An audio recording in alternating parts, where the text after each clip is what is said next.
When gaming began its journey into 3D, it was clear platformers would be one of the genres needing to make drastic changes. Games such as Super Mario 64 changed the way platformers were made, as they adapted to the new logistics created by a 3D console. But Namco took a different approach with Klonoa, Door to Phantomile in 1997. Instead of creating a platformer from the 3D perspective, they instead opted to create a side-scroller, albeit rendered in 3D to keep with the times, and it was a genuine delight. Klonoa 2 Lunatea's Veil has much of the same mechanics and gameplay as its predecessor, refining them to excellent effect. This is a stupendous platformer, with some of the best gameplay you'll ever experience in this genre.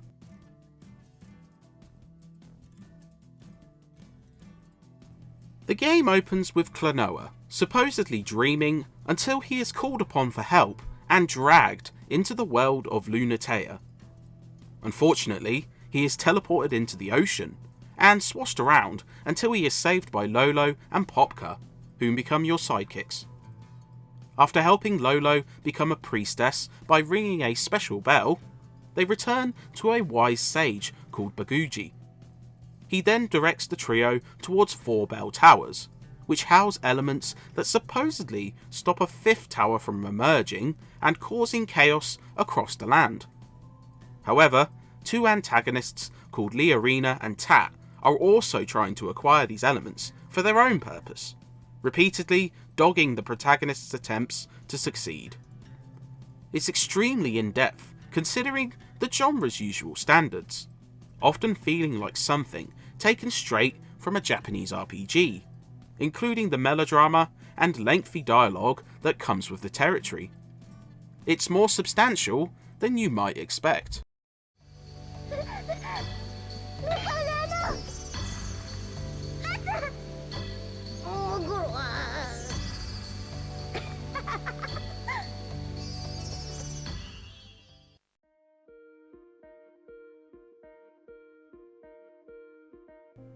After a brief prologue, a Super Mario-style map opens, where levels can be unlocked and replayed. With linear progression, the next level will become available, or you may have to return to an alternate version of a prior stage. There are a couple of moments where you can choose between 2 different levels, but no matter which you choose first, the same outcome will always occur. Levels usually vary from straight up platforming sections, boss fights, or hoverboard sections where you surf down a path while avoiding obstacles.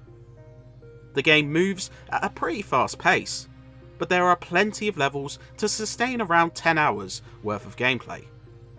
There's also plenty of secrets cleverly stashed into each level, including 6 doll pieces in each level, boss time challenges, and special levels unlocked by finding the aforementioned dolls.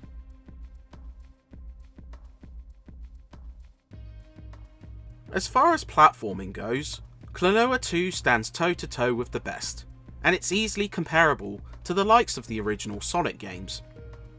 Klonoa's main power comes from his special ring, which can be used to grab enemies. From there, these grabbed enemies can be used for solving puzzles, dealing with other enemies by throwing them as projectiles, and giving Klonoa a boost with a double jump. Certain enemies will give you exclusive bonuses. For example, boomies will become bombs when you use your ring on them, and can be used to clear a path. Fantastic controls and a great camera keep you from dying needlessly.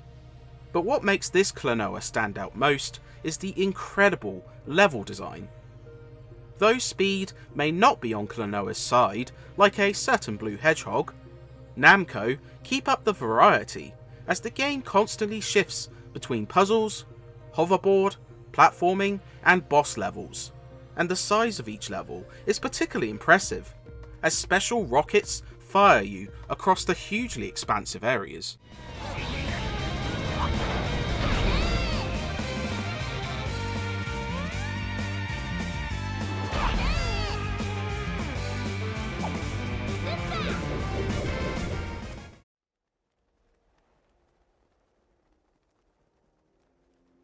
Klonoa 2 does a great job at incorporating new puzzle elements and making sure they're not throwaways, as skills you acquire are used even until the last level of the game. New concepts are regularly added as you progress, such as an enemy type, which requires you to throw them into other enemies until they reach the same colour as the crystal blocking the path. Some levels are fast paced with enemies blocking your way, but others are slower and more puzzle focused, with the most noteworthy being the Maze of Memories, where perspectives are flipped as you shift upside down. While puzzles can sometimes prove pretty challenging, and you'll die a few times throughout the game, Klonoa 2 never stoops to frustrating levels of difficulty. It's always fair, and it's always fun.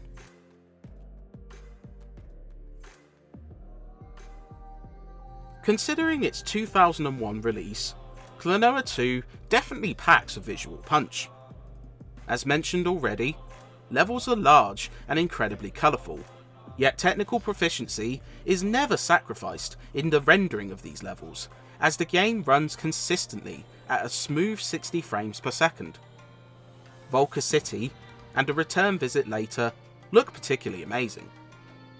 Characters have a very thin line of cel shading around them, giving them a very appealing look in the context of the game's tone. Cutscenes look good too, with Namco using the game's in-engine graphics to animate them. The audio is great too, with an incredible and catchy soundtrack standing out the most. One track played as you are chased across a level by a boss is notably outstanding. The voiceovers are done in the gibberish language common in these kind of games, but it isn't too annoying, bar maybe Popka, who can be a bit much.